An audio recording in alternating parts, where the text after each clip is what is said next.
नमस्कार दोस्तों, आज मैं आप सभी को नर्मदा नदी की कहानी सुनाने जा रही हूँ कि आखिर नर्मदा नदी उल्टी क्यों बहती है और नर्मदा नदी अभी तक कुंवारी क्यों है। आइए इनकी अनोखे प्रेम की दर्द भरी कहानी जानते हैं। पुरानी कथाओं के अनुसार एक बार भगवान शिव तपस्या में लीन थे।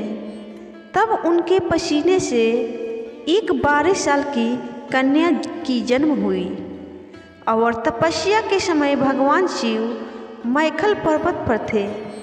उन्होंने उस कन्या का नाम नर्मदा रखा, जिसका अर्थ होता है सुख प्रदान करने वाली। भगवान शिव ने उस कन्या को आशीष दिया कि जो कोई तुम्हारा दर्शन करेगा उसका कल्याण होगा। वह मैखल पर्वत पर उत्पन्न हुई थी, इसलिए वह मैखल राज की पुत्री भी कहलाती है। फिर उनके जीवन ने ऐसा मोड़ लिया कि प्यार में उन्हें धोखा मिला और वह उल्टी दिशा में बह निकली। दरअसल दोस्तों, जब नर्मदा विवाह के योग हुई तो उनके पिता मैखल ने उनके विवाह की घोषणा करवा दी कि जो भी व्यक्ति गुलाब कांवली का पुष्प लेकर आएगा, राजकुमारी नर्मदा का विवाह उसी के साथ होगा। इसके बाद कई राजकुमार आए, लेकिन कोई भी राजा मैखल की शर्त पूरा नहीं कर पाया। तभी राजकुमार सोनभद्र आए और राजा की गुलाब कांवली पुष्प की शर्त पूरी कर दी। इसके बाद नर्मदा और सोनभद्र का विवाह तय हो गया।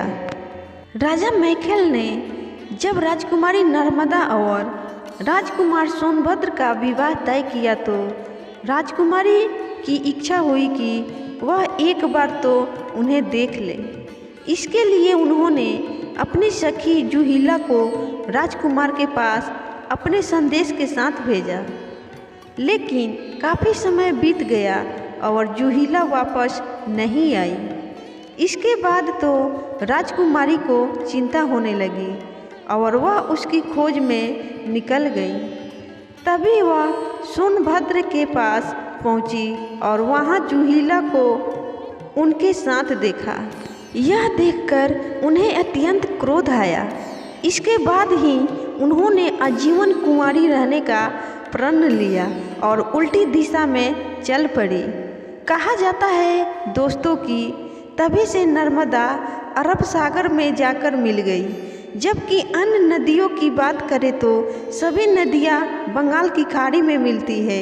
एक अन्य कथा के अनुसार दोस्तों, नर्मदा के प्रेम की एक और कथा मिलती है कि सोनभद्र और नर्मदा अमरकंटक की पहाड़ियों में साथ पले बढ़े।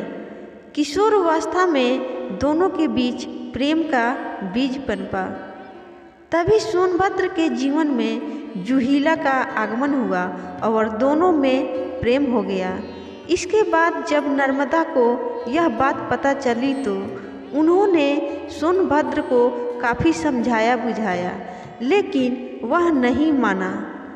उसके बाद से नर्मदा क्रोधित होकर उल्टी दिशा में चल पड़ी और आजीवन कुंवारी रहने की कसम खाई।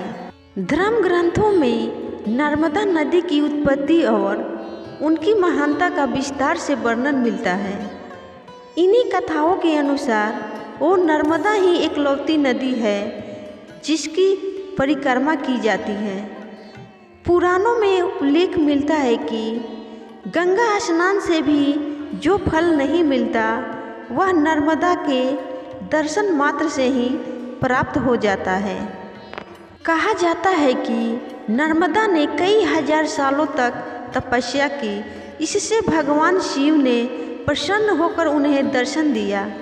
इसके बाद नर्मदा ने उनसे कई वरदान प्राप्त किए और इसमें प्रलय में भी अविनाशी होने, विश्व में एकमात्र पाप नाशनी और नर्मदा में पाए जाने वाले पाषाणों के शिवलिंग होने का वरदान पाया। यही वजह है कि दोस्तों, नर्मदा में पाए जाने वाले शिवलिंग को बिना प्राण प्रतिष्ठा के ही पूजा किया जाता है।